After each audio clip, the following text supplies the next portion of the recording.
السلام علیکم دوستو، کیا آپ نے کبھی سنا ہے کہ شریر میں کھجلی ہونا کسی گناہ کی نشانی ہوتی ہے؟ کیا یہ سچ ہے یا صرف ایک افواہ؟ آج کا یہ سوال آپ کے لیے بہت ضروری ہے، کیونکہ بہت لوگ اس غلط فہمی میں جی رہے ہیں، تو ویڈیو کو آخر تک ضرور دیکھنا۔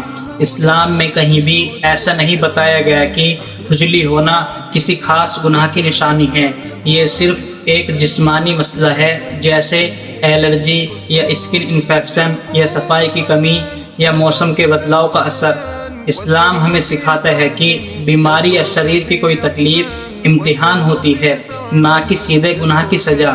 اسلام میں آتا ہے مسلمان کو جو بھی تکلیف پہنچتی ہے وہ اس کے گناہوں کا کفارہ بن جاتی ہے۔ مطلب اگر آپ کو کھجلی یا کوئی بھی تکلیف ہو رہی ہو تو وہ گناہ کی نشانی نہیں، بلکہ آپ کے گناہ معاف ہونے کا ذریعہ بھی ہو سکتی ہے۔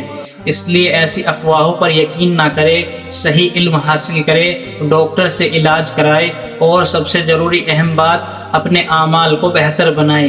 اگر آپ کو یہ جانکاری کام کی لگی ہو تو چینل کو سبسکرائب کرے اور ویڈیو کو اپنے دوستوں میں شیئر ضرور کرے۔ نیکسٹ ویڈیو کے لیے چینل کو سبسکرائب ضرور کر لے۔ السلام علیکم دوستو۔